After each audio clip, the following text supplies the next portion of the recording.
Everyone, welcome to Plants and Politics. So I've got some unemployment figures for you this week. According to the Labor Department data, 751,000 new Americans filed for traditional unemployment last week.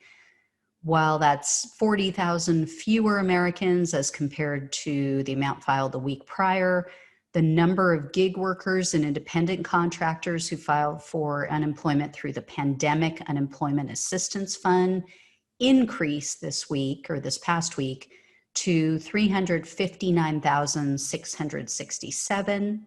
That's for the week ending October 24th. Add to those numbers the federal employees who filed, as well as discharged veterans, and the total number of newly unemployed Americans who filed for the first time. Remember, this is not ongoing claims that filed last week for the first time remained above 1 million. So, well, yeah, again, it's a little bit of improvement. It's still, we can't have 1 million new Americans filing for unemployment every week and think that this is a good thing.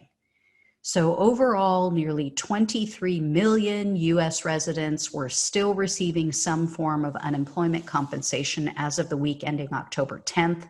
That's always a couple weeks behind as far as the figures go. And as always, as I say, you have to also take into consideration the number of Americans who have given up looking for employment.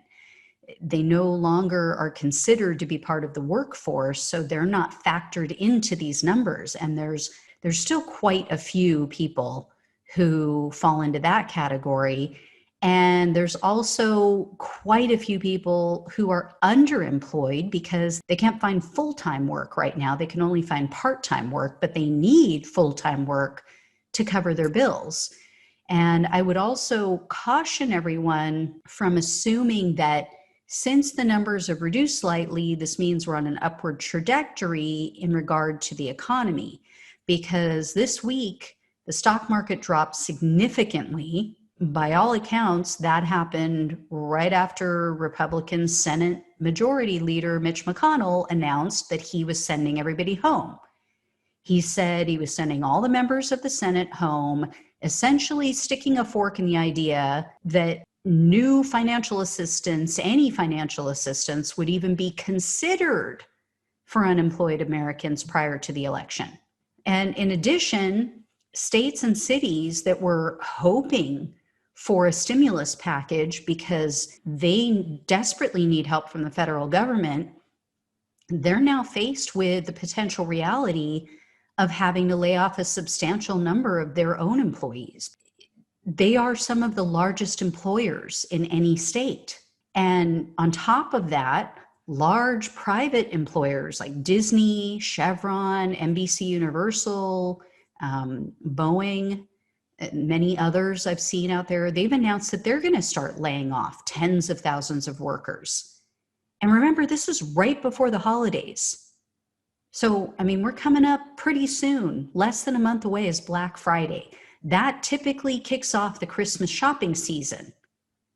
It is not going to be so merry for millions of families this year. There's a new study actually that was conducted by Columbia University, and they found that 8 million US families have fallen into poverty since May. And this is due not just to COVID, but due to the lack of ongoing government assistance. So the research shows that toward the end of the summer, after the $600 unemployment benefits fell off, after that boost fell off, and people had already used up their $1,200 stimulus checks, that one-time payment, that's when poverty rates increased. So earlier in the summer, when people were receiving that additional $600 in unemployment benefits, they were lifted out of poverty. The numbers were very clear. It showed that many families have been lifted out of poverty because of that. And families that are being most impacted by all of this, according to this data, according to this research, are minorities and families with children. So as usual, the most vulnerable in our country are the hardest hit when something like this happens, when a tragedy occurs. So I urge you all, if you're fortunate, if you're blessed enough to still have a job and income right now, please consider donating to a local food bank. More and more families are using that just to get by, or find another reliable organization that's working to help struggling families right now. I mean, it literally could mean the difference between children going to bed hungry every night or not, through no fault of their own, not because they failed at anything, but because our government refuses to step up. And this is across the board. Shame on Mitch McConnell, but also shame on Nancy Pelosi. She had a $1.8 trillion package that she could have approved, but she chose to play politics instead. It's disgraceful.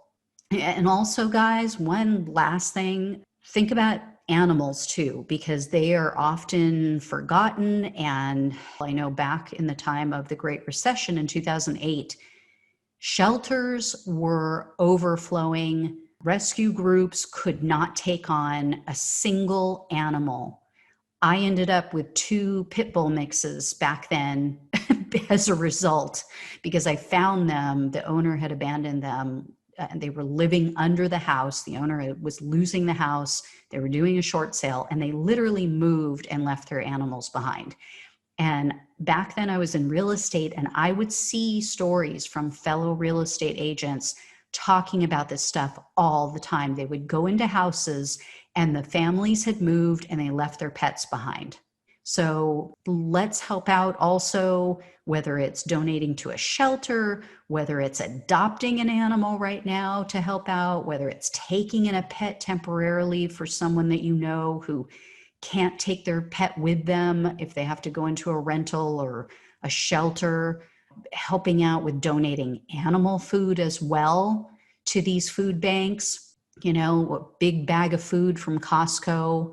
You know, if you're working and you're, like I said, if you're fortunate enough to still have income, it's probably nothing to you, but it would mean the difference between an animal being killed unnecessarily at a shelter or not. Because if someone goes in and they drop off a dog or a cat and the shelter knows that that is their dog or cat, they're some of the first ones to be euthanized. They're the first ones to go because they know it's not lost. The owner's not out looking for it. The owner literally got rid of it. Millions of animals are killed every year in this country, and it's unnecessary. It's unnecessary. And also help fund places that spay and neuter animals so that we don't have more running around the streets with no homes. So that's my spiel. But yeah, help out two-legged and four-legged beings right now. It's really, really necessary.